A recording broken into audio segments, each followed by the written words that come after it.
Now, let's discuss polar covalency and non-polar covalent bond. Is that okay? So we already know what a covalent bond is. It involves electron donation and then electron sharing. Is that okay? That gives rise to a stable configuration between the bonded species. Is that okay? Or the atoms involved in the bond. So let's take the first one, polar covalency. So in polar covalent bond, a polar covalent bond arises when there is unequal sharing of electrons between the two atoms involved in the bond due to electronegativity differences. When there's unequal sharing of electrons, so the key word here is for polar covalency, there is unequal sharing of electron.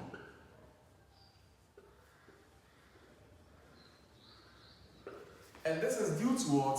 Due to the electronegativity differences between the two atoms involved in the bond. Why this electronegativity difference? The electronegativity differences makes the atom that is more electronegative to withdraw or pull the electrons that is being shared more onto itself. Is that okay? And the moment that happens, the electron becomes unequally shared. Is that okay? Examples of compound that exhibit covalent bonding, which is polar. We can talk about HCl. We can talk about H2O. We can talk about NH3, etc. Is that okay? So I'm going to use these examples to explain polar covalency. So in HCl formation, it is formed between hydrogen and then Cl. Is that okay? Don't forget that hydrogen has one valence electron, but for Cl, it has 7 valence electron. We said there's going to be donation from this side and donation from this side, so the electron will be shared between these two atoms, forming this covalent bond. So this is a covalent bond as a result of the electron sharing. Is that okay? Now, the chlorine here is highly electronegative than the hydrogen.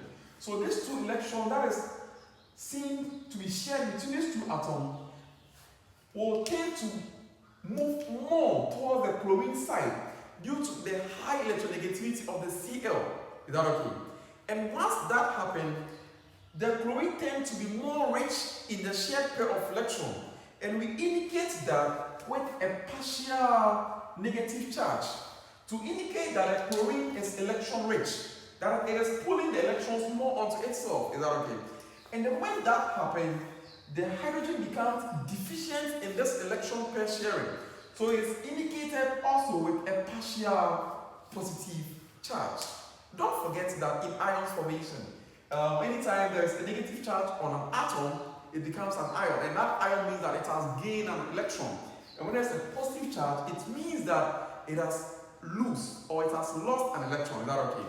So the partial negative charge here on the chlorine indicates that the electron pair being shared is moving more towards the chlorine and it is making it electron rich. And the partial positive charge indicates that the hydrogen is becoming deficient because the electrons are being pulled away from the hydrogen. Is that okay? Once this happens, the covalence that is occurring between the two atoms becomes a polar covalent bond. Is that okay? It becomes a polar covalent bond due to unequal sharing as a result of electronegativity differences between the two atoms involved in the bond. Is that okay? And once this partial negative charge and partial positive charge arises on the atoms in the bond, it introduces what we call a dipole. A dipole arises due to the separation of powers due to the separation of charges on the two atoms involved in the bond. Is that okay? We are going to discuss that one as well. So that is the formation of a polar covalency in HCl. Even though HCl is one equivalent compound, but specifically it is a polar covalent compound. Is that okay? Now, let's consider another example. So let's take the second one, H2O. In H2O, we have hydrogen, we have oxygen, and then 2 hydrogen atoms. So hydrogen with 1 electron each, another electron here, but oxygen has 6 valence electron. We are using the Lewis dot symbol for the illustration. Is that okay? Now we said there's going to be electron donation, and then a bond will be formed here, a covalent bond. Electron donation, a bond will be formed. So 2 electrons are being attached to the hydrogen, making it stable. This also becomes stable. Oxygen then has 2, 4, 6, and then 8. Oxygen also becomes stable.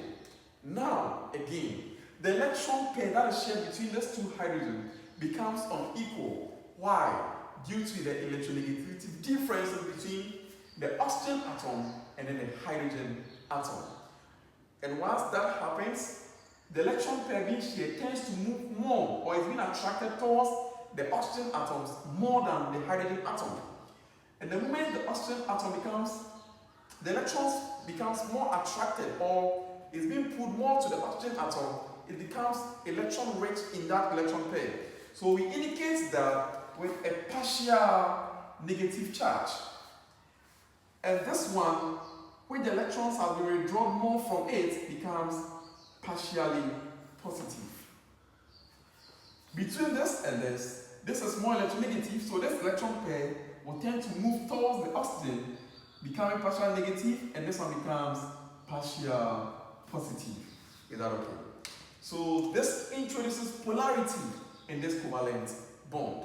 The polarity arises as a result of electronegativity differences between the atoms involved in the covalent bonding.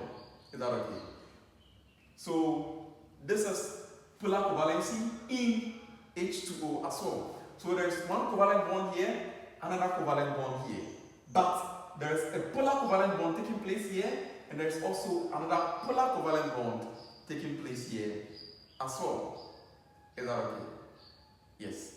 Now, let's look at the last example here. We have NH3.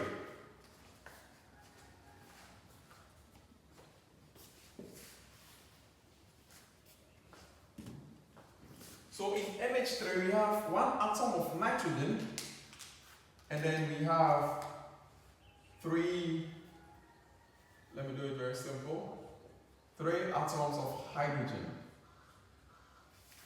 And each we have 1 electron, 1 electron. Let's indicate the hydrogen electron here.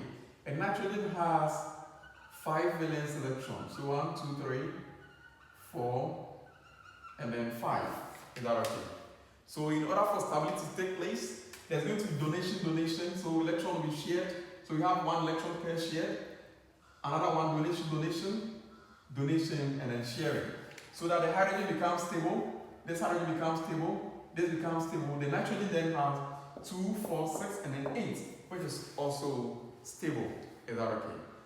Now, this electron, we can see that it is shared between these 2 atoms. Is it equal? In our eyes, it is equal. But once you are considering the electronegativity differences between the 2 atoms, it will be unequal. So, due to this unequal sharing, the electron pair shared between the hydrogen and the nitrogen will tend to be shifted more towards the more electronegative element. In this case, that is the nitrogen. So the nitrogen will then attain a partial negative charge, leaving the hydrogen to be deficient in this electron pair share, taking a partial positive charge. Between this and this becomes partial positive. This also becomes partial positive. Is that okay?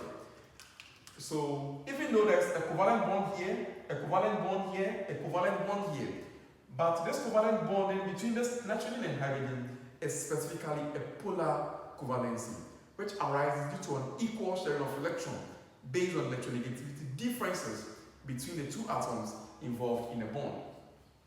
Another polar covalency exhibited here, and another polar covalency exhibited here. So once we use these charges, the partial negative and partial positive charges, to describe the electron shift, which explains the unequal sharing, it introduces a dipole, or a dipole arises in that bond. So there is a dipole here, there is a dipole arise here as well.